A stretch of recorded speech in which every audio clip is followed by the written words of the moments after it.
Election ಅಖಾಡ ಇವತ್ತಿನಿಂದಲೇ ರಂಗೇರ್ತಾ ಇರುವಂತದ್ದು. Because CM DCM ಎಲ್ಲರೂ ಕೂಡ ಅಖಾಡಕ್ಕೆ ಇಳಿತಾ ಇರುವಂತ ಹಿನ್ನೆಲೆಯಲ್ಲಿ ಅಧಿಕೃತವಾಗಿ ಅಖಾಡಕ್ಕೆ ಇಳಿತಾ ಇದ್ದಾರೆ. ಮುಖ್ಯಮಂತ್ರಿಗಳು ಬಾಗಲಕೋಟೆಯಲ್ಲಿ ಪ್ರಚಾರವನ್ನ ಆರಂಭ ಮಾಡುವ ಮುಖಾಂತರ. ಬಿಕಾಸ್ ಇದು ಪ್ರತಿಷ್ಠೆಯ ವಿಚಾರ. ನಾವು ಹೇಳ್ತಾ ಇದ್ವಿ ಹಿಂದೆನೂ ಕೂಡ ಸಾಕಷ್ಟು ಬಾರಿ ಡಿಸ್ಕಷನ್ ಮಾಡುವಂತ ಸಂದರ್ಭದಲ್ಲಿ ಇದೇನು ಸರ್ಕಾರದ ಗೆಲುವು ಸೋಲು ಅನ್ನುವಂಥದ್ದಲ್ಲ, ಸರ್ಕಾರ ಬಿದ್ದೋಗ್ಬಿಡುತ್ತೆ ಅನ್ನುವಂಥದ್ದಲ್ಲ, ಆದರೆ ಪ್ರತಿಷ್ಠೆಯ ವಿಚಾರವನ್ನ ಪಣಕ್ಕಿಟ್ಟಿರುವಂಥದ್ದು. ಒಂದ್ ಕಡೆ ಡಿಸಿಎಂಗೆ ದಾವಣಗೆರೆ ದಕ್ಷಿಣವನ್ನ ಗೆಲ್ಲೇಬೇಕು, ಹಠಕ್ ಬಿದ್ದು ಟಿಕೆಟ್ ಅನ್ನ ಕೊಡಿಸಿದ್ದಾರೆ. ಬಾಗಲಕೋಟೆಯಲ್ಲಿ ಸಿದ್ದರಾಮಯ್ಯನವರಿಗೂ ಕೂಡ ಅಷ್ಟೇ ತನ್ನ ಪರಮಾಪ್ತವನ್ನ ಗೆಲ್ಲಿಸ್ಕೊಳ್ಳೇಬೇಕು ಅನ್ನುವಂತ ಹಠ ಇರುವಂತದ್ದು. ಸೋತ್ರೆ ಇಬ್ಬರ ಪ್ರತಿಷ್ಠೆನೂ ಕೂಡ ಮಣ್ಣಾಗುತ್ತೆ. ಹೇಗಾದ್ರೂ ಮಾಡಿ ಪೆಟ್ಕೊಡ್ಬೇಕು ಕಾಂಗ್ರೆಸ್ ಸರ್ಕಾರಕ್ಕೆ, ನಾಯಕತ್ವಕ್ಕೆ ಅನ್ನುವಂತ ವಿಚಾರಕ್ಕೆ ಸಂಬಂಧಪಟ್ಟಂತೆ ಬಿಜೆಪಿ ಕೂಡ ಹೋರಾಟವನ್ನ ಮಾಡ್ತಾ ಇರುವಂತದ್ದು. ಎರಡರಲ್ಲಿ ಒಂದಾದ್ರೂ ಗೆಲ್ಲಬೇಕು ಅಂತ. ಬೈ ಎಲೆಕ್ಷನ್ ಅಖಾಡದಲ್ಲಿ ಪ್ರಚಾರದ ಅಬ್ಬರ. ಬಾಗಲಕೋಟೆಯಲ್ಲಿ ಇಂದು ಮುಖ್ಯಮಂತ್ರಿಗಳು ಪ್ರಚಾರವನ್ನ ಮಾಡಲಿದ್ದಾರೆ. ಚರಂತಿಮಠ ಪರವಾಗಿ ವಿಜೇಂದ್ರ ಪ್ರಚಾರವನ್ನ ಮಾಡ್ತಾ ಇದ್ದಾರೆ. ದಾವಣಗೆರೆ ಕ್ಯಾಂಪೇನ್ಗೆ ಬರ್ತಾರ ಜಮೀರ್ ಅನ್ನುವಂತ ಪ್ರಶ್ನೆ, ಏಕೆಂದ್ರೆ ಕಾಣಿಸ್ಕೊಳ್ಳಂಗೆ ಇಲ್ಲ ಉಪಚುನಾವಣೆ ಅಖಾಡದಲ್ಲಿ. ಜಮೀರ್ ಅಹಮದ್ ಖಾನ್ ಹೇಳ್ತಾ ಇರುವಂತ ರೀಸನ್ ಏನು? ಕೇರಳ ಚುನಾವಣೆ ನೆಪ ಮಾತ್ರ ಕಾಯ್ತಾ? ಅವರ ಅಸಮಾಧಾನ ಇದ್ರಲ್ಲೇ ಕಾಣಿಸ್ತಾ ಇದೆಯಾ ಅಂತ. ಭಿನ್ನಮತ ಶಮನ ಆದ್ರೂ ಕೂಡ ಮುಗಿತಾ ಇಲ್ಲ ಬಿಕ್ಕಟ್ಟು. ಯಾಕೆಂದ್ರೆ ಇಲ್ಲಿ ಜಮೀರ್ ಅಹಮದ್ ಖಾನ್ ಇತ್ತೀಚಿನ ವರ್ಷಗಳಲ್ಲಿ ನೋಡಿದೀವಲ್ಲ, ಮುಸ್ಲಿಂ ಸಮುದಾಯದ ಪ್ರಮುಖ ನಾಯಕರು. ಮುಸ್ಲಿಂ ಸಮುದಾಯ ಅಂದ್ರೆ ಈಗ ಮೇನ್ ಆಗಿ ಅದರಲ್ಲಿ ಮಾಸ್ ಲೀಡರ್ ರೀತಿಯಲ್ಲಿ ಕಾಣಿಸ್ಕೊಳ್ತಾ ಇರುವಂತದ್ದು ಯಾರು? ಜಮೀರ್ ಅಹಮದ್ ಖಾನ್ ಅವರು. ಸಾಕಷ್ಟು ಜನ ಕಾಂಗ್ರೆಸ್ ನಲ್ಲಿ ಮುಸ್ಲಿಂ ನಾಯಕರಿದ್ರು, ಅವರೆಲ್ಲರನ್ನೂ ಕೂಡ ಹಿಂದಿಕ್ಕಿ ಮೇನ್ ಆಗಿ ಕಾಣಿಸ್ಕೊಳ್ತಾ ಇರುವಂತೆ ಜಮೀರ್. ಆದ್ರೆ ಆ ಜಮೀರ್ ಅಹಮದ್ ಖಾನ್ ಅವರೇ ಈಗ ಅಖಾಡದಲ್ಲಿ ಕಾಣಿಸ್ಕೊಳ್ತಾ ಇಲ್ಲ. ನಮ್ಮ ರಾಜ್ಯದ ಬಿಟ್ಟು ಕೇರಳ ರಾಜ್ಯಕ್ಕೆ ಹೋಗಿದ್ದಾರೆ. ಯಾಕೆ ಅಂದ್ರೆ ಅಸಮಾಧಾನ ಅಂತ ಹೇಳಲಾಗ್ತಾ ಇದೆ. ಒಳಗೊಳಗೆ ಚರ್ಚೆ ಆಗ್ತಾ ಇರುವಂತ ವಿಚಾರಗಳು ಇದು.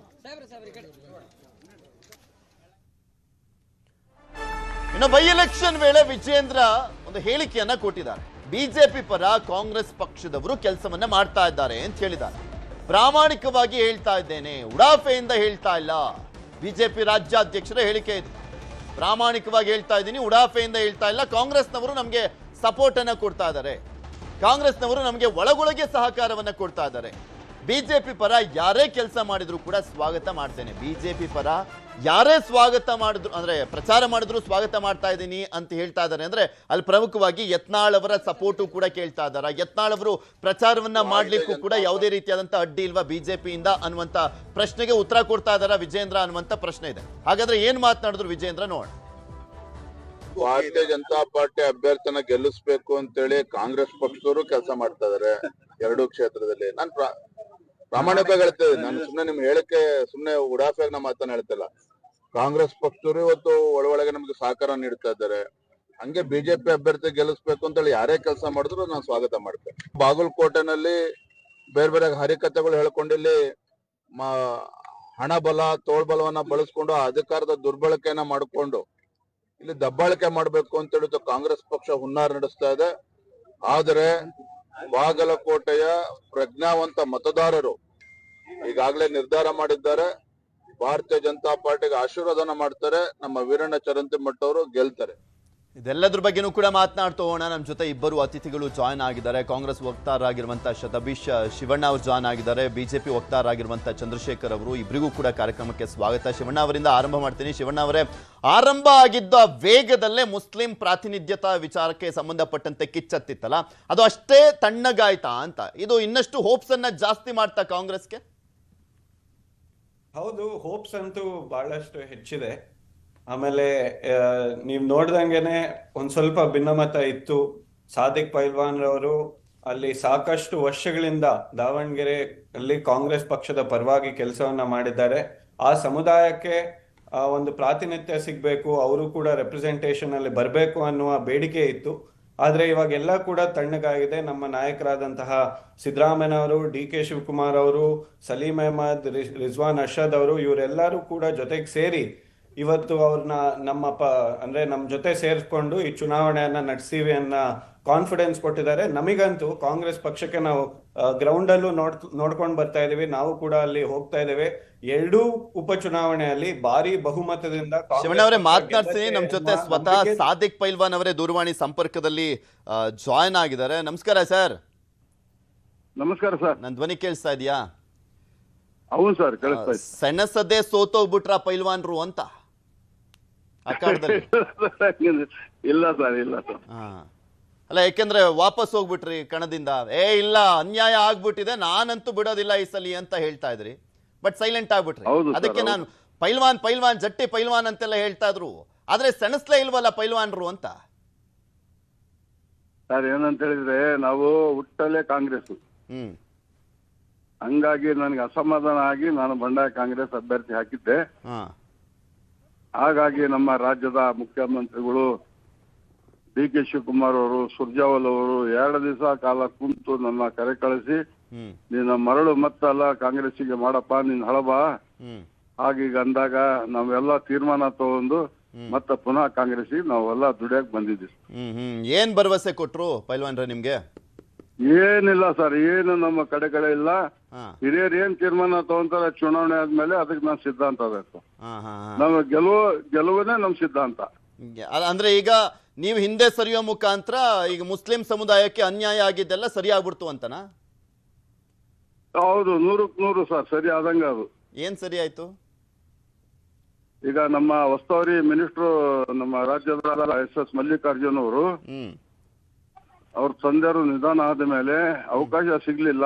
ಈ ಕಡೆ ಗಮನ ಕೊಟ್ಟು ಸ್ಕೂಲು, ಕಾಲೇಜ್ಗಳು, ಒಳಚರಂಡಿ, ರಸ್ತೆ, ಹ್ಮ್ ದೀಪ ಎಲ್ಲದಕ್ಕೂ ನಾವು ಮಾತಾಡಿದ್ವಿ ಸರ್. ಹ್ಮ್ ಅವ್ರು ಒಪ್ಕೊಂಡಿದ್ದಾರೆ ಸರ್. ಹ್ಮ್ ಖಂಡಿತವಾಗೂ ನಾವು ಸಮಾಜ ಗೆಲ್ಲಿಸಿ ಸಮರ್ಥಿಗೆ ಕಳಿಸ್ತೀವಿ ಸರ್. ಆರಂಭ ಆದ ವೇಗದಲ್ಲೇ ತಣ್ಣಗಾಗೋಗ್ಬಿಡ್ತು ಮುಸ್ಲಿಂ ಪ್ರಾತಿನಿಧ್ಯತೆ ಅನ್ನುವಂತ ವಿಚಾರ. ಸರ್ ಈಗ ಡೇಟ್ ಮೂಲಕ ನಿಮ್ಗೆ ಹೇಳಕ್ ನನಗೆ ಟೈಮ್ ಇಲ್ಲ. ಹ್ಮ್ ಯಾವಾಗ್ಲೂ ಸ್ವಾತಂತ್ರ್ಯ ಆದ ಸುತ್ತನು ನಮಗೆ ಕಾಂಗ್ರೆಸ್ಸಿಗೆ ಮೈನಾರ್ಟಿಗೆ ಇಂದ ವರ್ಗದ ಕೊಟ್ಟಿಲ್ಲ.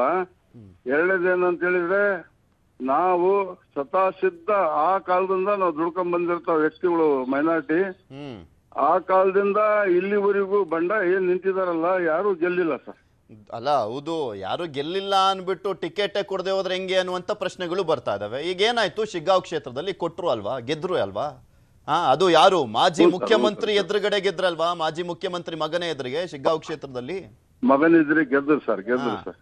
ಅವತ್ತು ಕೂಡ ಅಸಮಾಧಾನ ಇತ್ತು. ಅಜ್ಜಂಪೀರ್ ಖಾದ್ರಿ ಅವರು ಯಾವ ವೇಗದಲ್ಲಿ ಹೋಗಿ ನಾಮಿನೇಷನ್ ಸಲ್ಸ್ ಬಂದಿದ್ರು ಎಲ್ಲ ಕೂಡ ನೋಡಿದ್ವಿ. ಅದೇ ರೀತಿಯಾದಂತ ಒಂದು ಇಂಟೆನ್ಸಿಟಿ ನಿಮ್ಮಲ್ಲಿ ಕಾಣಿಸ್ತಾ ಇತ್ತು. ಬಟ್ ಅವ್ರು ಹೆಂಗ್ ತಣ್ಣಗಾದ್ರು, ನೀವು ಹಂಗೆ ತಣ್ಣಗಾದ್ರಿ ಅಂತ ಸಾಕಷ್ಟು ಜನ ಮುಸ್ಲಿಂ ನಾಯಕರು ನಿಮಗೆ ಬೆಂಬಲ ಕೊಟ್ಟಂತವ್ರು ಕೂಡ ಅಸಮಾಧಾನ ವ್ಯಕ್ತಪಡಿಸಿದ್ರು. ಹಿಂಗಾಗ್ಬಾರ್ದಿತ್ತು, ಇಷ್ಟು ಬೇಗ ಅವ್ರು ಬಗ್ಬಾರ್ದಿತ್ತು. ಬೊಮ್ಮಾಯ ಬಸವರಾಜ್ ಇದ್ರಿಗೆ 2 ಸತಿ ಅವರು ಬಂಡಾಯ ನಿಂತು ಸೋತಿದ್ದಾರೆ ಸರ್ ಹ್ಮ್ ಶಿಗ್ಗಾಂವ್ ಕ್ಷೇತ್ರದಲ್ಲಿ. ಹ್ಮ್ ಹಾಗಾಗಿ ನಾನು ಯಾವಾಗ್ಲೂ ಅಲ್ಲ, ಇದರಾಗಿ ನಾನಲ್ಲ, ನಮ್ಮ ಶಾಮನೂರ್ ಶಿವಶಂಕರಪ್ಪ ರಾಜಕೀಯ ಗುರುಗಳು ಇದರಿಗೆ ಯಾವತ್ ಟಿಕೆಟ್ ಕೇಳಿದಾನೆ ಸರ್. ನನಗೆ ಸೀಲಿದ ಕಾಲಕ್ಕೆ ಅವ್ರು ಭುಜ ಹಚ್ಚಿ ನಾನು ದುಡ್ದಿದ್ದೇನೆ ಸರ್. ತಮ್ಗೆಲ್ಲರಿಗೂ ಗೊತ್ತಿರೋ, ಮಾಧ್ಯಮರಿಗೆ ಎಲ್ಲರಿಗೂ ಗೊತ್ತಿರೋಂಥ ವಿಷಯ, ನಮ್ಮ ಜಿಲ್ಲೆ, ನಮ್ಮ ನಾಡಿನ ಜನತೆಗೆ ಗೊತ್ತಿರೋಂಥ ವಿಷಯ ಸರ್. ಈಗ ಆ ಕ್ಷೇತ್ರದಲ್ಲಿ ದುಡಿಯೋದೇ ಆಯ್ತು, ದೊರೆ ಆಗದೆ ಯಾವಾಗ ಮುಸ್ಲಿಂ ಸಮುದಾಯದವರು ಅನ್ನೋದೇ ಪ್ರಶ್ನೆ ಇದ್ದಿದ್ದಲ್ವಾ? ಆ ಕಾರಣಕ್ಕೆ ಅಲ್ವಾ ನೀವು ಫೈಟ್ ಮಾಡಿದ್ದು? ಹೌದು ಸರ್, ಹೌದು ಸರ್. ಈಗ 2013ರಲ್ಲೂ ನೋಡಿದ್ವಪ್ಪ, ಒಂದು ಒಳ್ಳೆ ಅವಕಾಶ ಸಿಕ್ಕಿತ್ತು. ಶಾಮನೂರ್ ಶಿವಶಂಕರಪ್ಪ ಅವರ ಎದುರಿಗೆ ಸೈಯದ್ ಸೈಫುಲ್ಲಾ ಅಂತ ಕಾಣಿಸುತ್ತೆ ಅಲ್ವಾ, JDS ಅಭ್ಯರ್ಥಿ ಆಗಿದ್ರು. ಅವ್ರು ಗೆಲ್ಲುವಂತ ಚಾನ್ಸಸ್ ಇದೆ ಅನ್ನುವಂತ ನಂಬಿಕೆ ಇತ್ತು. ಅವರು ಸೋತ್ಬಿಟ್ರು. ಆ ಟೈಮ್ನಲ್ಲಿ ಶಾಮನೂರ್ ಶಿವಶಂಕರಪ್ಪ ಅವರು 40,000 ಲೀಡಲ್ಲಿ ಗೆದ್ದಿದ್ದು. ಇದೆಲ್ಲ ಲೆಕ್ಕ ಅಂದ್ರೆ ನಾನು ಈ ಹಿಂದೆ ಡಿಬೇಟ್ ಬರ್ಲಿಕ್ಕೂ ಮುಂಚೆ ಲೆಕ್ಕ ಹಾಕೊಂಡು ಬರ್ತಾ ಇದ್ದೆ. ಅಂದ್ರೆ ಏನ್ ನಂಬಿಕೆ ಇಟ್ಕೊಂಡು ಹೋದ್ರು ಕೂಡ ಮುಸ್ಲಿಂ ಸಮುದಾಯದವರೇ ನಿಮಗೆ ನೀವು ಅವರೇ ಓಟ್ ಹಾಕಲ್ಲ ಅನ್ನೋದು ಪ್ರೂವ್ ಆಗಿದ್ದಂತ ಕಾರಣಕ್ಕೋಸ್ಕರ ತಲೆಬಾಗದ್ರ ಅಂತ ಸರ್. ಹಾಗೇನಿಲ್ಲ. ನಮ್ದು ಯಾವ ಸಮಾಜದಲ್ಲಿ ನಂದು ಸಾದಿಕ್ ಪೈಲ್ವಾನ್ ಅಂತಕ್ಕದ್ದು ನಂದು ಯಾವ್ದು ರಿಮಾರ್ಕ್ ಇಲ್ಲ ಸರ್. ಹಾಗಾಗಿ ನಾನು ಯಾವುದೇ ಒಂದು ಸಂಘಟನೆಯಲ್ಲಿ ಇದ್ರು, ಯಾವುದೇ ಒಂದು ಧರ್ಮದಲ್ಲಿ ಇದ್ರು, ಯಾವುದೇ ನನ್ನ ಮುಸ್ಲಿಂ ಸಮಾಜದ ಅಧ್ಯಕ್ಷ ಇದ್ದಾಗ, ನಾನು ನಗರಸಭಾ ಸದಸ್ಯ ಇದ್ದಾಗ, ಯಾವ್ದ ಜಾತಿಯರಿಗೆ ಕೇಳ್ರೆ ನಾನು ಎಲ್ಲರಿಗೂ ಸಮಬಾಳು ಹಂಚಿಕೊಟ್ಟಿದ್ದೇನೆ, ಕೆಲಸವನ್ನು ಮಾಡಿದ್ದೇನೆ ನಮ್ಮ ಜಿಲ್ಲೆಯಲ್ಲಿ, ನಮ್ಮ ದಾವಣಗೆರೆಯಲ್ಲಿ. ನಂದ ಯಾವ್ದೇ ಒಂದು ರಿಮಾರ್ಕ್ ಇಲ್ಲ ಸರ್. ಎಲ್ಲ ರಿಮಾರ್ಕ್ ಇದ್ದಂತ ಜನನೇ, ಇಲ್ಲಂತ ಜನನೇ ನಿಂತಿದ್ರಲ್ಲ ಸರ್. ಅವಾಗಿನ ಕಾರಣದಿಂದ ಶಾಮನೂರ್ ಶಿವಶಂಕರಪ್ಪನ ಇದ್ರಿಗೆ ಯಾರು ಅಭ್ಯರ್ಥಿಗಳಿಲ್ಲ ಸರ್. ಈಗ ಒಂದು ಭಯ ಕಾಡ್ತಿದ್ದು ನಿಮ್ ಕ್ಷೇತ್ರದಲ್ಲಿ ಶಾಮನೂರ್ ಶಂಕರಪ್ಪ ದಾನಿಗಳು ಅಂತ, ಅಲ್ಲ ಗೊತ್ತಾಯ್ತು, ದಾನಿಗಳು ಅಂತ ಅನಿಸ್ಕೊಂಡ ವ್ಯಕ್ತಿ. ಈಗ ಪೈಲ್ವಾನ್ರೆ, ನಮಗ್ ಗೊತ್ತಿರೋ ಪ್ರಕಾರ ನಿಮ್ಮಲ್ಲಿ ನಿಮ್ಮ ಸಮುದಾಯಕ್ಕೆ ಇದ್ದಿದ್ದಂತ ಅಸಮಾಧಾನ ಏನಪ್ಪ, ಓಕೆ ಶಾಮನೂರ್ ಶಿವಶಂಕರಪ್ಪ ಅವರು ಹಿರಿಯರು, ಅವ್ರು ಇರೋವರೆಗೂ ಅವ್ರಿಗೆ ಓಟ್ ಹಾಕೋಣ. ಆದ್ರೆ ಅದ್ರ ನೆಕ್ಸ್ಟ್ ನಮಗೆ ಪ್ರಾತಿನಿಧ್ಯತೆ ಸಿಗ್ಬೇಕು, ನಮಗೆ ಟಿಕೆಟ್ ಸಿಗ್ಬೇಕು ಅಂತಿತ್ತು. ಈಗ ನೆಕ್ಸ್ಟ್ ಅವರ ಮೊಮ್ಮಗಂಗೆ ಸಿಗ್ತಾ ಹೋಗುತ್ತೆ, ಅವ್ರೇನಾದ್ರೂ ಗೆದ್ರೆ ಸೋಲ್ಲಿ ಅವ್ರಿಗೆ ಸಿಗ್ತಾ ಹೋಗುತ್ತೆ. ಈಗ ಉಪಚುನಾವಣೆಯಲ್ಲೇ ಸಿಗದವರದು ಸಾರ್ವತ್ರಿಕ ಚುನಾವಣೆಯಲ್ಲಿ ಸಿಗುತ್ತಾ ಅನ್ನುವಂತ ಪ್ರಶ್ನೆ ಇದೆ. ಮತ್ತೊಂದು ವಿಚಾರ, ಜಮೀರ್ ಅಹಮದ್ ಖಾನ್ ಅವರು ನಿಮ್ಮೊಂದು ಸಂಪರ್ಕ ಮಾಡಿದ್ರ, ಮಾತನಾಡ್ಸಿದ್ರ? ಮಾತಾಡ್ತದ್ರು ಸರ್, ನಮ್ಮ ರಾಜ್ಯದ ಮೈನಾರಿಟಿ ಅವರು ಮುಖಂಡರು ನನ್ ಕೂಟ ಸಂಪರ್ಕ ಇದ್ರು ಸರ್. ಪೈಲ್ವಾನ್ರೆ ನಿಮ್ಗೆ ಅಂತ ಹೇಳಿದ್ರು ಸರ್. ಹಾಗಾಗಿ ನಾನು ಬಂಡಾಯ ಕಾಂಗ್ರೆಸ್ ಹಾಕ್ದೆ ಸರ್. ಕಾಂಗ್ರೆಸ್ ಹಾಕ್ದೆ ನಾನು ಅರ್ಜಿಯನ್ನು ಶುಕ್ರವಾರ ದಿವಸ. ನನಗ್ ಸಿಗ್ಲಿದ್ದಕ್ಕೆ ಬೇಸರ ಹತ್ತು ನಾನೆಲ್ಲ ಬಂಡಾಯ ಹಾಕ್ದೆ. ಅಲ್ಲಪ್ಪ ಅಷ್ಟೊಳಬ ನೀನು ಇಷ್ಟು ವರ್ಷದಿಂದ ಅಲ್ಲ ನೀನ್ ದುಡ್ಕೊಂಡ್ ಬಂದಿದೀಯಾ, ಹೀಗಾಗಿ ಹಿಂಗ್ ಮಾಡಿದೀಯಾ, ಅಲ್ಲ ಅದು ಹಂಗ ಹಿಂಗ ಅಂತ ನಮ್ ಜನ ಎಲ್ಲ ಹಿರಿಯರು ಎಲ್ಲ ರಾಜಕೀಯ ಜನ ಹೇಳಿದ ಮೇಲೆ ನಾನ್ ಒಂದು ಪಿಕ್ಚರ್ನ ಗಾದಿ ಇದೆಲ್ಲ ಸರ್, ಮರಳು ಬಂದೆ ಸೀತೆ ಅಂತ ಹೇಳಿ ಆ ನಮೂನೆ ಎಲ್ಲ ತೊರೆದು ನಾನು ಕಾಂಗ್ರೆಸ್ಗೆ ದುಡಿಯಕ್ ಬಂದಿದ್ದೇನೆ ಸರ್. ಸಮರ್ಥಿಗೆ ನಾನು ಅಲ್ಲ ಪೂರ್ಣ ಎಲ್ಲ ಮುಸಲ್ಮಾನರ ಅಸಮಾಧಾನ ಆಧಾರನ ಎಲ್ಲರನ್ನ ಒಗ್ಗೂಡಿಸ್ಕೊಂಡು ಕೆಲ್ಸದು ನಮ್ದು ಅಷ್ಟೇ ಚಿಂತೆ ಬಿಟ್ಟು ಮತ್ತೆ ಇನ್ನೊಂದು ಚಿಂತೆ ಇಲ್ಲ ಸರ್. ಪೈಲ್ವಾನ್ರು ಫೈಟ್ ಮಾಡ್ಲಿಲ್ಲ, ಬಟ್ ನಿಮ್ಮ ಸಮುದಾಯದಲ್ಲಿ ಇನ್ನೂ 13ರಿಂದ 14 ಜನ ಕಣದಲ್ಲೇ ಇದ್ದಾರೆ. ಹಾಗೆ ನಿಮ್ಮ ಸಮುದಾಯದಲ್ಲಿ ಕೂಡ ಸಾಕಷ್ಟು ಜನ ಬಿಜೆಪಿಗೆ ಹೋಗಿ ಜಾಯ್ನ್ ಆಗ್ತಾ ಇದಾರೆ. ಆ ಅಸಮಾಧಾನ ತಣ್ಣಗಾಗಿಸುವಂತ ಶಕ್ತಿ ಇದೆಯಾ ಪೈಲ್ವಾನ್ರಿಗೆ? ತಣ್ಣಗಾಗತ್ತಾ? ಅದೇ ವೋಟ್ಸ್ಗಳೆಲ್ಲ ಕನ್ವರ್ಟ್ ಆಗುತ್ತಾ ಕಾಂಗ್ರೆಸ್ಗೆ? ಸರ್ ತಾವು ಮಾಧ್ಯಮರಿಗೆ ಎಲ್ಲಾ ಅನುಭವ ಇದೆ, ಎಲ್ಲಾದು ದಾರಿ ಇದೆ. ಬಿಜೆಪಿ ಬಹುಟ ತಗೊಂಡ್ ಅಡ್ಡಾಡಿದ್ರು ಹಾಕದೆ ಕಾಂಗ್ರೆಸ್ ಸರ್. ಓಕೆ, ತಮಗ್ ಗೊತ್ತಿರಂಗ ಸರ್. ಓಕೆ ಓಕೆ ಓಕೆ, ಧನ್ಯವಾದ ಪೈಲ್ವಾನ್ರೆ ನ್ಯೂಸ್ 18 ಜೊತೆ ಮಾತನಾಡಿದ್ದಕ್ಕೆ. ಶಿವಣ್ಣ ಅವರೇ ಮಾತನಾಡಿಸ್ತೀನಿ. ಚಂದ್ರಶೇಖರ್ ಅವರು ಕೂಡ ಇದ್ದಾರೆ, ಅವ್ರನ್ನು ಕೂಡ ಫಸ್ಟ್ ರಿಯಾಕ್ಷನ್ ತಗೊಳ್ತೀನಿ. ಚಂದ್ರಶೇಖರ್ ಅವರೇ, ಒಂಥರ ಇಂಪ್ಯಾಕ್ಟ್ ಪ್ಲೇಯರ್ ತರ T20 ನಾವು ನೋಡ್ತಾ ಇದೀವಲ್ಲ IPL ನಲ್ಲಿ, ಇಂಪ್ಯಾಕ್ಟ್ ಪ್ಲೇಯರ್ ತರ ಸಾದಿಕ್ ಪೈಲ್ವಾನ್ ಅವರು ಬಿಜೆಪಿ ಒಳ್ಳೆ ಅವಕಾಶ ರೀತಿಯಲ್ಲಿ ಬಂದ್ಬಿಟ್ಟಿದ್ರು. ಆದ್ರೆ ಈಗ ವಾಪಸ್ ಹೋಗಿದ್ದು ಎಲ್ಲೋ ಒಂದ್ ಕಡೆ ಹಿನ್ನಡೆ ಆಗತ್ತಾ ಬಿಜೆಪಿಗೂ ಕೂಡ? ಯಾಕೆಂದ್ರೆ ಅದೊಂದು ಹೋಪ್ಸ್ ಇತ್ತು, ವೋಟ್ಸ್ ಡಿವೈಡ್ ಆಗುತ್ತೆ, ಬಿಜೆಪಿ ಪ್ಲಸ್ ಆಗುತ್ತೆ ಅಂತ. ನಾನೇ ದಾವಣಗೆರೆಯಲ್ಲಿದ್ದೆ ಮೊನ್ನೆ. ವಾತಾವರಣ ಹೆಂಗಿದೆ ಅಂತ ಹೇಳಿದ್ರೆ, ಪೃಥ್ವಿ, ಬಿಜೆಪಿಗೆ ಬೇರೆ ಯಾರ ವೋಟ್ ಡಿವೈಡ್ ಆಗ್ಬೇಕು ಅನ್ನೋ ಅವಶ್ಯಕತೆ ಏನಿಲ್ಲ. ಯಾಕೆ ಅಂತ ಹೇಳಿದ್ರೆ, ಈ ಕಾಂಗ್ರೆಸ್ ಸರ್ಕಾರ ಈ ಏನು 3 ವರ್ಷದಲ್ಲಿ ಇಡೀ ರಾಜ್ಯವನ್ನ ದಿವಾಳಿ ಮಾಡಿಟ್ಟಿದೆ. ಎಲ್ಲಾ ಬೆಲೆಗಳು, ಹಾಲಿಂದ ಹಿಡ್ಕೊಂಡು ಆಲ್ಕೋಹಾಲ್ ವರೆಗೆ, ಪೆಟ್ರೋಲು, ಡೀಸೆಲ್, ಪೇಪರ್ ಎಲ್ಲ ಬೆಲೆಗಳನ್ನ ಜಾಸ್ತಿ ಮಾಡಿದ್ದಾರೆ. ನಾವು ಕೇವಲ ಮುಸಲ್ಮಾನ್ ಸಮುದಾಯದ ವಿಷಯ ಇಟ್ಕೊಂಡು ನೀವೇನ ಪ್ರಶ್ನೆ ಕೇಳ್ತಾ ಇದ್ರೆ ಅದಕ್ಕೆ ನಾನು ಉತ್ತರ ಕೊಡ್ತಾ ಇದ್ದೀನಿ. ಈವನ್ ಈ ಬೆಲೆ ಏರಿಕೆ ಒಳಗಡೆಗೆ ರಾಜ್ಯ ದಿವಾಳಿ ಆಗಿರೋದ್ರಲ್ಲಿ ಅತ್ಯಂತ ಹೆಚ್ಚು ಸಂತ್ರಸ್ತರು ಮುಸಲ್ಮಾನ್ ಸಮುದಾಯದವರು ಇದ್ದಾರೆ. ಅಲ್ಲೂ ಬಡವರು ಜೀವನ ಮಾಡಕ್ ಆಗ್ತಾ ಇಲ್ಲ. ಹೇಳಿದ್ನಲ್ಲ, 2,000 ರೂಪಾಯಿ ಕೊಡ್ತೀವಿ ಅಂತ ಗೃಹಲಕ್ಷ್ಮಿಗೆ ಹೇಳ್ತಾರೆ. 10,000 ರೂಪಾಯಿ ಅಡಿಷನಲ್ ಆಗಿ ಒಂದು ತಿಂಗಳಿಗೆ ಒಂದು ಕುಟುಂಬಕ್ಕೆ ಸಾಮಾನ್ಯವಾಗಿ ಹೆಚ್ಚು ಖರ್ಚು ಬರ್ತಿದೆ 10,000 ರೂಪಾಯಿ. ಸೊ ಈ ತರ ಹೆಣಗ್ತಾ ಇರ್ತಕ್ಕಂಥ ಮುಸ್ಲಿಂ ಸಮುದಾಯಗಳು ಇವತ್ತು ಕೆಲಸ ಇಲ್ಲ, ಅವ್ರಿಗೆ ಒಂದು ಉದ್ಯೋಗ ಇಲ್ಲ, ಬೆಲೆ ಏರಿಕೆ ಆಗಿದೆ, ಒಂದು ಡೆವಲಪ್ಮೆಂಟ್ ಪ್ರೋಗ್ರಾಮ್ ನಡೀತಾ ಇಲ್ಲ. ಈ ತೀರದಲ್ಲಿ ಯಾವ ರೀತಿ ಹಿಂದೂ ಸಮುದಾಯಗಳು ನಡೀತಾ ಇದಾವೆ, ಅದೇ ರೀತಿ ಮುಸಲ್ಮಾನ್ ಸಮುದಾಯಗಳು ನಡೀತವೆ. ಯಾವ ಮುಖ ಇಟ್ಕೊಂಡು ಇವ್ರಿಗೆ ವೋಟ್ ಕೇಳ್ತಾರೆ ನನಗಂತೂ ಅರ್ಥ ಆಗ್ತಾ ಇಲ್ಲ. ಮುಸಲ್ಮಾನ್ರಲ್ಲ, ಹೇಳಿದ್ನಲ್ಲ, ನೀವ್ ಯಾರೇ ಬಂದು ನಿಂತ್ಕೊಂಡ್ರು ಕೂಡ ಈ ಕಾಂಗ್ರೆಸ್ ಪಕ್ಷಕ್ಕೆ ವೋಟ್ ಹಾಕ್ತಕ್ಕಂಥ ಮನಸ್ಥಿತಿಯಲ್ಲಿ ಕರ್ನಾಟಕದ ಯಾರೂ ಇಲ್ಲ. ಇದಕ್ಕಾಗಲೇ ಉದಾಹರಣೆಗಳ ಕೆಲವೇ ತಿಂಗಳ ಕೆಳಗಡೆ ನಡೆದಂತ 5 ಏನು ನಗರಸಭೆಯ ಉಪಚುನಾವಣೆಗಳ ನಾವು ನೋಡಿದ್ವಿ. ಅದು ಕಾರವಾರದ ಮಂಕಿ ಇರ್ಬೋದು ಅಥವಾ ದೊಡ್ಡಬಳ್ಳಾಪುರದ ಕ್ಷೇತ್ರದಲ್ಲಿ ಇರ್ಬೋದು, 5 ಕಡೆಗೆ ಜನ ಬೇಸತ್ತೋಗಿದ್ದಾರೆ. ಇಂತ ಪೃಥ್ವಿಯವರೇ, ನೀವೇ ಮೀಡಿಯಾದಲ್ಲಿ ಇದ್ರಿ, ಇಷ್ಟು ಅಸಹ್ಯವಾದಂತಹ ಸರ್ಕಾರವನ್ನು ಯಾರಾದ್ರೂ ನೋಡಿದ್ರಾ? ಇವ್ರಿಗೆ ಇದ್ರ ಕಡೆ ರಾಜ್ಯದ ಕಡೆ ಗಮನನೇ ಇಲ್ಲ. ಲೂಟಿ ಹೊಡ್ಕೊಂಡು ಕೂತಿರ್ತಕ್ಕಂಥ ಈ ಸರ್ಕಾರ ಭ್ರಷ್ಟಾಚಾರ. ಎಲ್ಲಾ ಸರ್ಕಾರದವರು ಲೂಟಿ ಹೊಡೆದಿರೋದ್ ನೋಡ್ಬಿಟ್ಟಿದೀವಿ, ಹಂಗಾಗಿ ಏನು ಅನ್ಸ್ದಂಗ ಆಗ್ಬಿಟ್ಟಿದೆ, ಅಂತ ಪರಿಸ್ಥಿತಿ ಬಂದ್ಬಿಟ್ಟಿದೆ. ಶತವಿ ಶಿವಣ್ಣ ಅವರೇ, ಕಾಂಗ್ರೆಸ್ ಏನಾದ್ರೂ ಸೋತ್ರೆ ಬೆಲೆ ಏರಿಕೆಯ ವಿಚಾರಕ್ಕೆ ಸಂಬಂಧಪಟ್ಟಂತಾನೆ ಗ್ರೌಂಡ್ ರಿಯಾಲಿಟಿ ಗೊತ್ತು ನನಗೆ. ದಾವಣಗೆರೆಯಲ್ಲೆಲ್ಲ ಓಡಾಡ್ ಬಂದಿದ್ದೀನಿ, ಮುಸ್ಲಿಂ ಸಮುದಾಯ ಕೂಡ ಅಸಮಾಧಾನಗೊಂಡಿದೆ ಅಂತ ಹೇಳ್ತಾ ಇದಾರೆ ಅವರು. ಇಲ್ಲ ಅದು ಇಲ್ಲ ಸಲ್ಲದ ಆರೋಪಗಳು, ಯಾವುದೇ ಆಧಾರ ರಹಿತ ಇಲ್ವದಂತ ಹೇಳಿಕೆ ಅದು. ಎಲ್ಲಾ ಸಮಾಜದವರು ಕೂಡ ಎಲ್ಲರಿಗೂ ಗೊತ್ತಿರೋದೇನಂದ್ರೆ, ಸಾಮಾಜಿಕ ನ್ಯಾಯದ ಪರವಾಗಿ ಏಕೈಕ ಪಕ್ಷ ನಿಂತಿರೋದು ಕಾಂಗ್ರೆಸ್ ಪಕ್ಷ. ಎಲ್ಲ ಸಮಾಜಗಳನ್ನು, ಎಲ್ಲ ವರ್ಗದ ಜನಗಳನ್ನು ಎಲ್ಲಾನು ಜೊತೆಗೂಡಿ ಇವತ್ತು ನಾವು ಕೆಲಸ ಮಾಡ್ತಾ ಇದೀವಿ ಅಂದ್ರೆ ಅದು ಕಾಂಗ್ರೆಸ್ ಪಕ್ಷ. ಇವರಿಗೆ ಸಿಂಪಲ್ ಆಗಿ ನಿಮ್ ಪ್ರಶ್ನೆಗೆ ಉತ್ತರ ಕೊಡಕ್ಕಿಂತ ಮುಂಚೆ ನಾನು ಇವರಿಗೆ ಒಂದು ಪ್ರಶ್ನೆಯನ್ನ ಕೇಳ್ತೀನಿ. ಭಾರತೀಯ ಜನತಾ ಪಾರ್ಟಿಯಲ್ಲಿ ಎಷ್ಟು ಜನ ಮುಸ್ಲಿಂ ಶಾಸಕರಿದ್ದಾರೆ, ಮುಸ್ಲಿಂ MLCಗಳಿದ್ದಾರೆ, ಮುಸ್ಲಿಂ ಅವ್ರಿಗೆ ನೀವು ಎಷ್ಟು ಜನಕ್ಕೆ ನೀವು ಈ ಚುನಾವಣೆಯಲ್ಲಿ ಅಖಾಡಕ್ಕೆ ಇಳಿಸಿದೀರಾ ಅಂತ ಅವ್ರ ಉತ್ತರವನ್ನ ಕೊಟ್ಬಿಡ್ಲಿ. ಶೂನ್ಯ. ಇದಕ್ಕೆ ಉತ್ತರನೇ ಇಲ್ಲ. ಇವರು ನಮ್ಮ ಹತ್ರ ಮಾತಾಡ್ತಾರೆ, ಮುಸ್ಲಿಂ ಅವ್ರು ಇವ್ರ ಪರವಾಗಿದಾರ ಅವ್ರ ಪರವಾಗಿದಾರ ಅಂದ್ರೆ ಭಾರತೀಯ ಜನತಾ ಪಾರ್ಟಿ ಅವರು ಮುಸಲ್ಮಾನರಿಗೆ ಪ್ರಾತಿನಿಧ್ಯ ಕೊಡಂತದ ಇತಿಹಾಸವೇ ಇಲ್ಲ. ಇಲ್ಲಿವರೆಗೂ ಅವ್ರ ಕ್ಯಾಬಿನೆಟ್ ಅಲ್ಲಿ, ಈ ಕ್ಯಾಬಿನೆಟ್ ಆಗ್ಲಿ, ಕರ್ನಾಟಕದ ಕ್ಯಾಬಿನೆಟ್ ಆಗ್ಲಿ ಅಥವಾ ಸೆಂಟ್ರಲ್ ಗವರ್ಮೆಂಟ್ ಕ್ಯಾಬಿನೆಟ್ ಅಲ್ಲಿ ಎಷ್ಟು ಜನ ಮುಸಲ್ಮಾನರಿದ್ದಾರೆ? ಎಷ್ಟು ಜನಕ್ಕೆ ನೀವು ಲೋಕಸಭೆಗೆ ಟಿಕೆಟ್ ಅನ್ನ ಕೊಟ್ಟಿದ್ದೀರಾ? Sorry to interrupt. ಹೌದು, ನೀವು ಕೇಳ್ತಿರೋದು ಸರಿ ಇದೆ, ಇಲ್ಲ ಅಂತಲ್ಲ. ಆದ್ರೆ ಅದೇ ಕಾಂಗ್ರೆಸ್ಗೆ over confidence, taken for granted ಆಗ್ಬಿಟ್ಟಿದ್ಯಾ ಅನ್ನುವಂತ ಪ್ರಶ್ನೆಗಳನ್ನ ಆ ಸಮುದಾಯದವರೇ ಬಿಫೋರ್ ಸಾದಿಕ್ ಪೈಲ್ವಾನ್ ಅವ್ರಿಗೂ ಮುಂಚೆನೂ ಕೂಡ ಕೆಲವರು ಮಾತನಾಡಿದ್ರು. ನಮ್ಮನ್ನು ಟೇಕನ್ ಫಾರ್ ಗ್ರಾಂಟೆಡ್ ತಗೊಂಡಿದ್ದಾರೆ, ನಮಗೆ ಬೇರೆ ಆಪ್ಷನ್ನೇ ಇಲ್ಲ ಅಂತ ಅನ್ಕೊಂಡ್ಬಿಟ್ಟಿದ್ದಾರೆ ಕಾಂಗ್ರೆಸ್ನವರು. ಬಿಜೆಪಿಗೆ ಹೆಂಗಿದ್ರು ಓಟ್ ಹಾಕಲ್ಲ, ನಾವ್ ಯಾರು ನಿಲ್ಸಿದ್ರು ನಮಗೆ ಹಾಕ್ಬೇಕು ಅನ್ನುವಂತ ಕಾನ್ಫಿಡೆನ್ಸ್ ಇಂದಲೇ ನಮಗೆ ಟಿಕೆಟ್ ಮಿಸ್ ಆಗಿದೆ ಅಂತ. ಇಲ್ಲ, ಓವರ್ ಕಾನ್ಫಿಡೆನ್ಸ್ ಅನ್ನೋ ಪ್ರಶ್ನೆ ಬರದೇ ಇಲ್ಲ. ಇವಾಗ ಎಷ್ಟು ಜನಕ್ಕೆ ನಾವು ಪ್ರಾತಿನಿಧ್ಯನ ಕೊಟ್ಟಿದ್ದೇವೆ? ದಾವಣಗೆರೆಯಲ್ಲಿ MLC ಪೊಸಿಷನ್ ಅನ್ನ ನಾವು ಕಾಂಗ್ರೆಸ್ ಪಕ್ಷದಿಂದ ಮುಸಲ್ಮಾನ್ ಕಮ್ಯುನಿಟಿಗೆ ಕೊಟ್ಟಿದ್ದೇವೆ. ಎಲ್ಲಾ ಕಡೆ ಎಲ್ಲೆಲ್ಲಿ ಯಾರ್ಯಾರಿಗೆ ಕೊಡ್ಬೇಕು, ಇವಾಗ ಶಿಗ್ಗಾಂವ್ ನೀವೇ ಮೆನ್ಷನ್ ಮಾಡ್ತಾ ಇದ್ರಿ, ಉಪಚುನಾವಣೆಯಲ್ಲಿ ಅವ್ರಿಗೆ ನಾವು ಬಂಡಾಯ ಇದ್ರೂ ಕೂಡ ಅವ್ರಿಗೆ ಮುಸಲ್ಮಾನರಿಗೆ ಟಿಕೆಟ್ ಅನ್ನ ಕೊಟ್ವಿ ನಾವು. ಬಸವರಾಜ ಬೊಮ್ಮಾಯಿಯವರ ವಿರುದ್ಧ ಅವ್ರು ಗೆದ್ದು ಬಂದ್ರು. ನಮ್ಮ ಪಕ್ಷದಲ್ಲಿ ಗೆಲ್ಲುವುದು ಮಾನದಂಡ.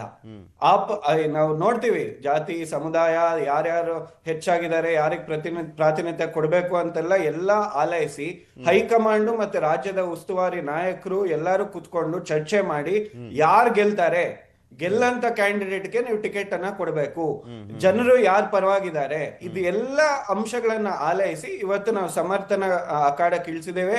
ಅದೇ ತರ ಸಾದಿಕ್ ಪೈಲ್ವಾನ್ ಅವರು ಕೂಡ ಇವಾಗ ನಮ್ ಜೊತೆ ಕೆಲಸ ಮಾಡ್ತಾ ಇದ್ದಾರೆ. ಭುಜಕ್ಕೆ ಭುಜ ಇಟ್ಟು ನಾನು ಕೆಲಸವನ್ನ ಮಾಡ್ತೀನಿ, ಸಮರ್ಥನ ಗೆಲ್ಸ್ಕೊಂಡ್ ಬರ್ತೀನಿ ಅನ್ನುವ ಮಾತನ್ನ ಹೇಳಿದ್ದಾರೆ.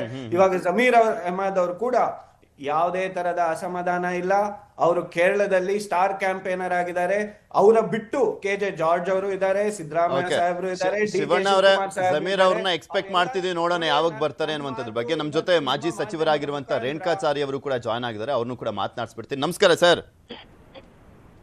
ನಮಸ್ತೆ ಸರ್. ಎಲ್ಲ ಇದ್ದಂತಹ ಅಸಮಾಧಾನ ಎಲ್ಲ ದೂರ ಆಗ್ಬಿಟ್ಟು ಒಗ್ಗಟ್ಟಿನ ಪ್ರದರ್ಶನ ಆಗ್ತಾ ಇದೆ, ನೋಡ್ತಾನೆ ಇದೀವಿ. ಟಿಕೆಟ್ ಘೋಷಣೆ ಆದ ಬಳಿಕ ಇಂದ ಕೂಡ ಹೇಗಿದೆ ಜೋಶು ಗೆಲ್ಲುವಂತ ನಿಟ್ಟಿನಲ್ಲಿ? ಎಷ್ಟು ಸಾವಿರ ಓಟಿಂದ ಗೆಲ್ಬೇಕು ಅನ್ಕೊಂಡಿದ್ದೀರಾ? ಎಷ್ಟಿದೆ ಆ ಕ್ಷೇತ್ರದಲ್ಲಿ, ಅಂದ್ರೆ ನಿಮ್ ಲೆಕ್ಕಾಚಾರ?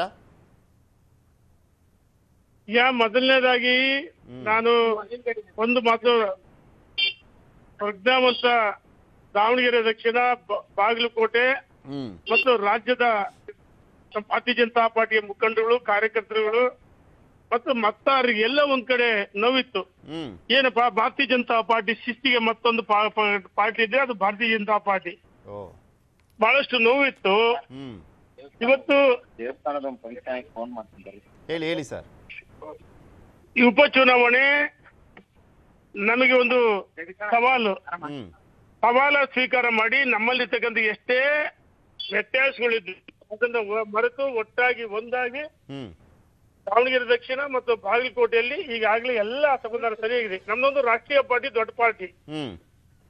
ಭಿನ್ನಾಭಿಪ್ರಾಯ ವ್ಯತ್ಯಾಸಗಳು ಇರ್ತವೆ, ಅಭಿಪ್ರಾಯಗಳಲ್ಲಿ ವ್ಯತ್ಯಾಸ ಇರುತ್ತೆ. ಅಭಿಪ್ರಾಯ ವ್ಯತ್ಯಾಸ ಸರಿಪಡಿಸಿಕೊಂಡು ನಾವೆಲ್ಲ ಒಟ್ಟಾಗಿ ಒಂದಾಗಿ ನಮ್ಮ ನರೇಂದ್ರ ಮೋದಿಯವರು ವಿಶ್ವ ವೆಚ್ಚದ ನಾಯಕ, ಅವರ ವರ್ಚಸ್ಸು, ಯಡಿಯೂರಪ್ಪನವರು ಮುಖ್ಯಮಂತ್ರಿ ಆಗಿ ಕೊಟ್ಟಂತ ಕೊಡುಗೆಗಳು, ನಮ್ಮ ಪ್ರಸ್ತುತ ರಾಜ್ಯದ ಅಧ್ಯಕ್ಷರು ವಿಜೇಂದ್ರ ಅವರ ನಾಯಕತ್ವದಲ್ಲಿ ಸೂರ್ಯಚಂದ್ರ ಎಷ್ಟು ಸತ್ಯನೋ ನಮ್ಮ ಅಭ್ಯರ್ಥಿನ ಗೆಲ್ಲಿಸೋಕೆ ನಾವೆಲ್ಲ ಪ್ರಾಮಾಣಿಕವಾಗಿ ನಾವೆಲ್ಲರೂ ಒಟ್ಟಾಗಿ ಒಂದಾಗಿ ಓಡಾಟ ಮಾಡ್ತಾ ಇದೀವಿ. ನಮ್ಮ ಅಭ್ಯರ್ಥಿ ಗೆಲುವು ನಿಶ್ಚಿತ ಅಂತ ಹೇಳಕ್ ಇಚ್ಛೆಪಡ್ತೀನಿ. ನಿಮ್ ಸ್ನೇಹಿತರು ಹೇಳ್ತಾ ಇದ್ರು ಡಮ್ಮಿ ಕ್ಯಾಂಡಿಡೇಟ್ ಅಂತ, ಅದನ್ನ ಹೇಗೆ ಸಮರ್ಥನೆ ಮಾಡ್ಕೊಳ್ತೀರಾ? ಓಕೆ, ಈಗ ನೀವು ಅಜಯ್ ಕುಮಾರ್ ಅವರಿಗೆ ಕೊಡಬೇಕು ಅನ್ನುವಂತ ನಿಟ್ಟಿನಲ್ಲಿ ದೆಹಲಿಯಲ್ಲೆಲ್ಲ ಹೋಗಿ ಲಾಭಿಯನ್ನ ಮಾಡಿದ್ರಿ, ಸಾಕಷ್ಟು ಜನ ನಾಯಕರನ್ನ ಭೇಟಿಯಾದ್ರಿ, ಅಲ್ಲೂ ಕೂಡ ಮಿಸ್ ಆಯ್ತು. ಎಲ್ಲೋ ಒಂದ್ ಕಡೆ ಈ ಕ್ಯಾಂಡಿಡೇಟ್ ಸಿದ್ದೇಶ್ವರ್ ಅವರ ಕ್ಯಾಂಡಿಡೇಟ್ ಅಂತ ಹೇಳಲಾಗ್ತಾ ಇದೆ. ಪದೇ ಪದೇ ರೇಣುಕಾಚಾರ್ಯ ಅವರನ್ನ ಮುಂದೆ ನಿಲ್ಸ್ಕೊಂಡು ನೋಡಿ ಒಗ್ಗಟ್ಟು ಅಂತ ಹೇಳ್ತಾ ಇದಾರೆ. ಅಂದ್ರೆ ಅಸಮಾಧಾನ ಇದೆ, ಆ ಕಾರಣಕ್ಕೆ ಒಗ್ಗಟ್ಟು ಅನ್ನೋ ಮೆಸೇಜಾ? ಈಗ ಸ್ನೇಹಿತರು ಅಂತಂದ್ರೆ ಅವ್ರ ಹೆಸರು ಹೇಳ್ಬಿಡಿ, ಜನರಿಗೆ ಗೊತ್ತಾಗ್ಲಿ. ಯತ್ನಾಳ್ ಅವರು ಈಗ ನಮಗೆ ಅರ್ಥ ಆಗಿದೆ ನೋಡಿ. ಈಗ ಯತ್ನಾಳ್ ಬಗ್ಗೆ ವೈಯಕ್ತಿಕವಾಗಿ ನಮ್ದು ಯಾವುದೇ ವಿರೋಧ ಇಲ್ಲ. ಆದ್ರೆ ಅನಗತ್ಯವಾಗಿ ನಮ್ಮ ರಾಷ್ಟ್ರೀಯ ನಾಯಕರ, ರಾಜ್ಯದ ಅಧ್ಯಕ್ಷ ಯಡಿಯೂರಪ್ಪ ಟೀಕೆ ಮಾಡಿದ್ವಿ, ಬೇಸರ, ನೋವಾಗಿದೆ. ಅದೇ ಯಾರು ಡಮ್ಮಿ ಕ್ಯಾಂಡಿಡೇಟ್ ಹಂಗಾರೆ ಯತ್ನಾಳ್ ಅವರಿಗೆ ನಾನು ನಿಮ್ಮ ಮುಖಾಂತರ ಕೇಳಕ್ ಇಚ್ಛೆ ಪಡ್ತೀನಿ. ನೀವು ಮಾತೆತ್ತಿದ್ರೆ ನರೇಂದ್ರ ಮೋದಿ, ಯೋಗಿ ಆದಿತ್ಯನಾಥ್ ಪ್ರಧಾನಮಂತ್ರಿ ಆಗ್ಬೇಕಂತೀರಿ, ನರೇಂದ್ರ ಮೋದಿ ಅಂತಾರ. ಅರೆ ಭಾರತೀಯ ಜನತಾ ಪಾರ್ಟಿ ಬೆಳೆದು ತೂಗಿ ಒಬ್ಬ ಬ್ಯಾಕ್ವರ್ಡ್ ಕೊಡ್ಬೇಕಂತೇಳಿ ಕೊಟ್ಟಾಗ ನಾವು ಒಟ್ಟಾಗಿ ಒಂದಾಗಿ ಕೆಲಸ ಮಾಡ್ತಾ ಇದೀವಿ. ಹ್ಮ್ ಇನ್ನ ತಾವ್ ಹೇಳಿದ್ರಿ ಹ್ಮ್ ರೇಣುಕಾಚಾರ್ಯ ತೋರ್ಸಿ ನೋಡಿ, ನಾವು ಭಾರತೀಯ ಜನತಾ ಪಾರ್ಟಿ ರವೀಂದ್ರನಾಥ್ ಇರ್ಬೋದು, ಮಾಡಾಳ್ ಇರ್ಪಣ್ಣ ಇರ್ಬೋದು, ಮಾಡಾಳ್ ಮಲ್ಲಿಕಾರ್ಜುನ್ ಇರ್ಬೋದು, ಬಸವರಾಜ ನಾಯ್ಕರ್ ಇರ್ಬೋದು, ಶಿವಸ್ವಾಮಿ ಇರ್ಬೋದು, ಮತ್ತು ಲೋಕಿಕೆರೆ ನಾಗರಾಜ್ ಇರ್ಬೋದು, ಅಜಯ್, ನಾವೆಲ್ಲ ಒಂದು ತಂಡ ಅಲ್ಲ, ಭಾರತೀಯ ಜನತಾ ಪಾರ್ಟಿಯ ನಿಷ್ಠಾವಂತ ಕಾರ್ಯಕರ್ತರುಗಳು. ಓಕೆ ನಾವು ನಾಯಕರುಗಳಲ್ಲ, ನಾವೆಲ್ಲ ಕಾರ್ಯಕರ್ತರು. ಟಿಕೆಟ್ ಒಂದು ಹಂತದವರೆಗೂ ಅಜಯ್ ಕುಮಾರ್ ವೀರಶೈವ ಲಿಂಗಾಯತರು ಅಂತ ನಾವು ಟಿಕೆಟ್ ಕೇಳಿಲ್ಲ. ಅಜಯ್ ಕುಮಾರ್ 2023 ವಿಧಾನಸಭೆ ಚುನಾವಣೆಯಲ್ಲಿ ಶಾಮನೂರು ಶಿವಶಂಕರಪ್ಪರು ಅಖಿಲ ಭಾರತೀಯ ವೀರಶೈವ ಮಹಾಸಭಾ ಅಧ್ಯಕ್ಷರು. ಸಮಾಜ ಅಂತ ಬಂದಾಗ ನಮಗೆ ರಾಷ್ಟ್ರೀಯ ಅಧ್ಯಕ್ಷರು. ಪಾರ್ಟಿ ಅಂತ ಬಂದಾಗ ಅವ್ರು ಕಾಂಗ್ರೆಸ್, ನಾವು ಭಾರತೀಯ ಜನತಾ ಪಾರ್ಟಿ, ನಮ್ಮವರ ಸಿದ್ಧಾಂತಗಳು ಬೇರೆ. ಅಜಯ್ ಕುಮಾರ್ ಸೋಲಾಗಿತ್ತು, ಆ ಕಾರಣಕ್ಕೂ ಟಿಕೆಟ್ ಡೆಲ್ಲಿ ನಾವೇನು ಮುಖವಾಡ ಹಾಕ್ಯಂದು ಅಥವಾ ಯಾವ್ದೋ ಇದಕ್ಕೆಂದು ಟಿಕೆಟ್ ಕೇಳಕ್ ಹೋಗಿಲ್ಲ. ಮಾಧ್ಯಮದಲ್ಲಿ ಹೇಳಿದೀನಿ, ಅಜಯ್ ಕುಮಾರ್ ಇಮ್ಮಿಡಿಯೇಟ್ ಮೊನ್ನೆ ತಾನೇ ಸೋತರು 3 ವರ್ಷ ಆಗಿದೆ, ಅನ್ಯಾಯ ಆಗಿದೆ, ಅವರಿಗೆ ಟಿಕೆಟ್ ಕೊಡಬೇಕಂದ್ರೆ ನಾವೆಲ್ಲ ಒಟ್ಟಾಗಿ ಡೆಲ್ಲಿಗೆ ಹೋದ್ವಿ ನಿಜ. ಆದ್ರೆ ಪಾರ್ಟಿಯ ನಿರ್ಣಯವನ್ನ ನಾವು ವಿರೋಧ ಮಾಡಿಲ್ಲ, ಪಾರ್ಟಿ ನಿರ್ಣಯವನ್ನ ಸ್ವಾಗತ ಮಾಡಿದೀವಿ. ರಾಷ್ಟ್ರೀಯ ನಾಯಕರು, ರಾಜ್ಯದ ಈಗ ನೀವು ಸಿದ್ದೇಶ್ವರ್ ಅವರು ಒಟ್ಟೊಟ್ಟಿಗೆ ಪ್ರಚಾರ ಮಾಡ್ತೀರಾ?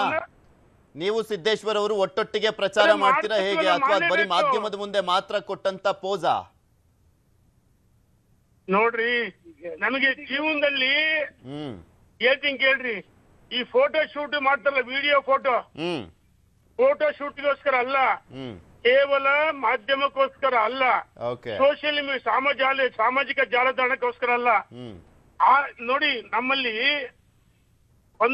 ನಾನು ಜೀವನದಲ್ಲಿ ಯಾವತ್ತು ನೇರವಾಗಿ ಮಾತಾಡ್ತಕ್ಕಂಥ ವ್ಯಕ್ತಿ. ಇಲ್ಲಿ ಮನಸ್ಸಿಂದ ಮಾಡ್ತೀವಿ, ನಾವು ಬಾಯಿಂದ ಮಾಡಲ್ಲ, ಮನಸ್ಸಿಂದ ಮಾಡ್ತೀವಿ. ಚುನಾವಣೆ ಪ್ರಚಾರನ ಮನಸ್ಸಿಂದ ನಾವೆಲ್ಲ ಒಟ್ಟಾಗಿ ಎಲ್ಲರೂ ಮಾಡ್ತಾ ಇದೀವಿ. ದಯಮಾಡಿ ಮಾಧ್ಯಮ ಸ್ನೇಹಿತರು ಅನ್ಯತೆ ಭಾವಿಸ್ಬೇಡ್ರಿ. ಮನಸ್ಸಿಂದ ನಾವು ಮಾಡ್ತಾ ಇದೀವಿ, ಅಂತರಾಳದಿಂದ ಮಾಡ್ತಾ ಇದೀವಿ. ಚುನಾವಣೆ ಪ್ರಚಾರವನ್ನ ಮಾಡೇ ಮಾಡ್ತೀವಿ. ನಮ್ಮ ಅಭ್ಯರ್ಥಿ ಸೂರ್ಯಚಂದ್ರ ಸತ್ಯನ ಗೆಲುವು ನಿಶ್ಚಿತ ಅಂತ ಹೇಳಕ್ ಇಚ್ಛೆ ಪಡ್ತೀನಿ. ಓಕೆ ನೋಡೋಣ ಸರ್. 4ನೇ ತಾರೀಕು ರಿಸಲ್ಟ್ ಬಂದ ಬಳಿಕ ರೇಣುಕಾಚಾರ್ಯ ಅವರೇ ಈ ಜೋಶ್ ಇದೆಯಲ್ಲ, ಗೆಲ್ಲಿಸ್ಕೊಂಡು ಬರಲೇಬೇಕು ಅನ್ನುವಂಥ ನಿಟ್ಟಿನಲ್ಲಿ ಆ ಒಗ್ಗಟ್ಟು ಕಂಟಿನ್ಯೂ ಆಗಲಿ. ಥ್ಯಾಂಕ್ ಯು ನ್ಯೂಸ್ 18 ಜೊತೆ ಮಾತನಾಡಿದ್ದಕ್ಕೆ. ಚಂದ್ರಶೇಖರ್ ಅವರೇ, ಅವಾಗಲೇ ಶಿವಣ್ಣ ಅವರು ಹೇಳ್ತಾ ಇದ್ರು, ಯಾವ ಕಾರಣಕ್ಕೆ ಮುಸ್ಲಿಮರು ವೋಟ್ ಹಾಕ್ಬೇಕು ಬಿಜೆಪಿಗೆ, ಏನ್ ಕೊಟ್ಟಿದ್ದಾರೆ, ಏನ್ ಪ್ರಾಶಸ್ತ್ಯ ಕೊಟ್ಟಿದ್ದಾರೆ ಅಂತನೂ ಕೇಳ್ತಾ ಇದ್ರು. ಅವರು ಕೂಡ ಸರಿಯಾಗಿ ಪ್ರಶ್ನೆ ಮಾಡ್ತಾ ಇದ್ದಾರೆ. ಸುಮ್ಮನೆ ವೋಟ್ ಹಾಕಿ ಅಂದ್ಬಿಟ್ರೆ ಹಾಕ್ಬಿಡ್ತಾರ? ಹೌದು ನೋಡಿ, ಈಗಾಗಲೇ ರಾಂಪುರ ಚುನಾವಣೆಯಲ್ಲಿ, ಅಲಿಗಢ ಚುನಾವಣೆಯಲ್ಲಿ, ಈವನ್ ಬಿಹಾರಲ್ಲಿ ಸೀಮಾಂಚಲ ಚುನಾವಣೆಯಲ್ಲಿ ಬಿಜೆಪಿ ಅಭೂತಪೂರ್ವ ವಿಜಯ.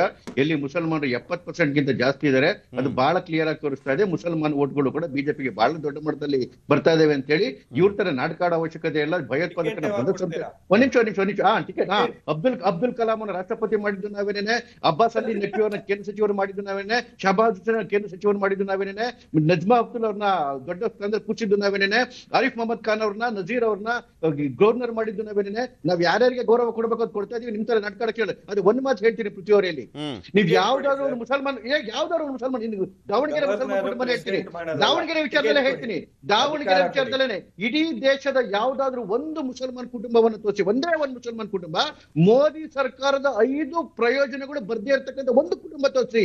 ಒಂದು ಕುಟುಂಬ ಇಲ್ಲ, ಉಜ್ವಲ ಗ್ಯಾಸ್ ಬಂದಿರುತ್ತೆ, ಇಲ್ಲ 4 ಕೋಟಿ. ಈಗ ಸಮಯದ ಅಭಾವ ಇರೋದಕ್ಕೆ ಲಾಸ್ಟ್ ಆಗಿ ಇಬ್ಬರಿಗೂ ಒಂದೊಂದು ಕೇಳ್ಬಿಡ್ತೀನಿ ಸರ್, ಸಮಯದ ಅಭಾವ ಇದೆ, ಆ ಕಾರಣಕ್ಕೋಸ್ಕರ. ಚಂದ್ರಶೇಖರ್ ಅವರೇ, ವಿಜೇಂದ್ರ ಅವರು ಒಂದು ಸ್ಟೇಟ್ಮೆಂಟ್ ಕೊಟ್ಟಿದ್ದಾರೆ, ಬಿಜೆಪಿ ಪರವಾಗಿ ಯಾರು ಬಂದ್ ಪ್ರಚಾರ ಮಾಡಿದ್ರು ಕೂಡ ನಾವು ಒಪ್ಕೊಳ್ತೀವಿ, ಸ್ವಾಗತ ಮಾಡ್ತೀವಿ ಅಂತ. ಅಂದ್ರೆ ಇಲ್ಲಿ ಮೇನ್ ಆಗಿ ಇದ್ದಿದ್ದು ಯಾರು ಬೇಕಾದ್ರೂ ಅನ್ನೋದಕ್ಕಿಂತ ಯತ್ನಾಳ್ ಅವ್ರು ಬೇಕು ಅನ್ನುವಂತ ಬೇಡಿಕೆ ಇತ್ತಲ್ಲ ಆ ಕ್ಷೇತ್ರದ್ದು, ಒಪ್ಕೊಂಡ್ಬಿಟ್ಟಿದ್ದಾರೆ ಈಗ ವಿಜೇಂದ್ರ ಅವರು. ಅವ್ರು ಪ್ರಚಾರ ಮಾಡಿದ್ರೆ ಓಕೆನಾ ಬಿಜೆಪಿಗೆ? ಅಲ್ಲ, ನೀವು ಹತ್ತಿರದಿಂದ ಯಾವ್ದಾದ್ರು ರಾಜ್ಯಗಳ ಚುನಾವಣೆ ನೋಡಿ ಅಥವಾ ದೇಶದ ಚುನಾವಣೆ ನೋಡಿ, ಏನು ಕಾಂಗ್ರೆಸ್ ಅವರು ಕೂಡ ಬಿಜೆಪಿಗೆ ಕೆಲಸ ಮಾಡ್ತಾರೆ. ಅವ್ರಿಗೂ ಚೆನ್ನಾಗಿ ಗೊತ್ತು ದೇಶ ಬದುಕಿರ್ಬೇಕು ಅಂತ ಹೇಳಿದ್ರೆ ಬಿಜೆಪಿ ಬರಬೇಕು ಅಂತ ಹೇಳಿ. ಹಾಗಾಗಿ ರಾಜ್ಯದ ಚುನಾವಣೆ, ರಾಷ್ಟ್ರ ಚುನಾವಣೆಯಲ್ಲಿ ಕಾಂಗ್ರೆಸ್ ಅವರು ಬಂದ್ ಮಾಡ್ತಾರೆ, ಬೇರೆ ಬೇರೆ ಪಕ್ಷದವರು ಬಂದ್ ಮಾಡ್ತಾರೆ. ಹಾಗಾಗಿ ಅಲ್ಲ, ಈ ದೇಶ ಕಟ್ಟೋದಕ್ಕೆ ಅಂತ ಬಿಜೆಪಿ ಓಟ್ ಹಾಕೋದಂದ್ರೆ ದೇಶ ಕಟ್ಟೋದು ಅಂತ ಅರ್ಥ. ದೇಶ ಕಟ್ಟೋಕೆ ಯಾರು ಬಂದ್ರು ನಾವು ಸ್ವಾಗತವೇ, we are welcoming it, we are building the nation. ಈ ರೀತಿ ದೇಶವನ್ನು ಹಾಳು ಮಾಡೋರಿಗೆ ಯಾರು ತಾನೇ ಓಟ್ ಹಾಕ್ತಾರೆ? ಯಾರು ಬಂದ್ ಪ್ರಚಾರ ಮಾಡಿದ್ರು ಓಕೆ ನಿಮ್ಗೆ. ಶತಬೀಶ್ ಅವರೇ, ಇಲ್ಲಿ ವಿಜೇಂದ್ರ ಅವರ ಸ್ಟೇಟ್ಮೆಂಟ್ ಮತ್ತೊಂದು, ಕಾಂಗ್ರೆಸ್ನವರೇ ಒಳಗೊಳಗೆ ನಮ್ಗೆ ಸಪೋರ್ಟ್ ಮಾಡ್ತಾ ಇದ್ದಾರೆ, ಪ್ರಾಮಾಣಿಕವಾಗಿ ಹೇಳ್ತಾ ಇದ್ದೀನಿ ನಾನು, ಸುಮ್ಮನೆ ಹೇಳ್ಬೇಕು ಅನ್ನೋ ಕಾರಣಕ್ಕೋಸ್ಕರ ಸ್ಟೇಟ್ಮೆಂಟ್ ಕೊಡ್ತಾ ಇಲ್ಲ ಅಂದ್ರು. It is a statement of desperate ಆಗ್ಬಿಟ್ಟಿದ್ದಾರೆ ವಿಜೇಂದ್ರ ಅವರು. ಕಾಂಗ್ರೆಸ್ ಪಕ್ಷದ ಕಾರ್ಯಕರ್ತರು ಯಾರಿದ್ದಾರೆ ಗ್ರೌಂಡ್ ರಿಯಾಲಿಟಿಯಲ್ಲಿ ಹೆಂಗ್ ಕೆಲಸ ಮಾಡ್ತಾ ಇದ್ದಾರೆ ಅಂತ ನಮಗೆ ಗೊತ್ತಿದೆ. ಆಮೇಲೆ ದೇಶ ಒಗ್ಗಟ್ಟಿನ ಕರ್ತವ್ಯ, ದೇಶ ಒಡೆಯಂತ ಕರ್ತವ್ಯ. ನಮ್ಮ ಸ್ನೇಹಿತರು ಹೇಳ್ಬೇಕು, LPG ಸಿಲಿಂಡರ್ನ ಯಾರ್ಯಾರು ತಲೆ ಮೇಲೆ ಕುತ್ಕೊಂಡು ಡ್ಯಾನ್ಸ್ ಹೊಡಿತಾ ಇದ್ರು, ಪ್ರತಿಭಟನೆ ಮಾಡ್ತಾ ಇದ್ರು ರೋಡಲ್ಲಿ, ಇವತ್ತೆಲ್ಲಿದ್ದಾರೆ? ಡಾಲರ್ಗೆ ರೂಪಾಯಿ 63 ರೂಪೀಸ್ ಆಗಿದ್ದಾಗ ಟ್ವೀಟ್ಗಳು ಮಾಡ್ತಾ ಇದ್ರಲ್ಲ ಸೂರ್ಯ ಮತ್ತೆ ಇನ್ನು ಇತರರವರು, ಇವತ್ತೆಲ್ಲ ಹೋಗಿದ್ದಾರೆ ಸ್ವಾಮಿ? 95 ಆಗಿದೆ. ಯಾರ್ ದೇಶವನ್ನ ಕಟ್ತಾ ಇದ್ದಾರೆ? ಯಾರ್ ದೇಶವನ್ನ ಹೊಡಿತಾ ಇದ್ದಾರೆ? ಸಾಮಾಜಿಕ ನ್ಯಾಯದ ಪರವಾಗಿ ನೀವು ಯಾವತ್ತಾದ್ರೂ ನಿಂತಿದ್ದೀರಾ? ಭಾರತೀಯ ಜನತಾ ಪಾರ್ಟಿ ಅವರು ಸಾಮಾಜಿಕ ನ್ಯಾಯದ ಅರ್ಥವಾದ್ರೂ ಗೊತ್ತಿದೆ ನಿಮಗೆ? ಸೆಕ್ಯುಲರಿಸಂ ಅನ್ನ ಕಾನ್ಸ್ಟಿಟ್ಯೂಷನ್ ಇಂದ ತೆಗೆದಾಕ್ಬೇಕು ಅಂತ ವಾದ ಮಾಡ್ತಾ ಇರುವಂತ ಭಾರತೀಯ ಜನತಾ ಪಾರ್ಟಿ ಅವರು ಸಬ್ಕಾ ಸಾಥ್, ಸಬ್ಕಾ ವಿಶ್ವಾಸ್, ಸಬ್ಕಾ ವಿಕಾಸ್ ಅಂತ ಹೇಳ್ತಾರಲ್ಲ, ನಾಚಿಕೆ ಆಗ್ಬೇಕು ಬಿಜೆಪಿ ಅವ್ರಿಗೆ.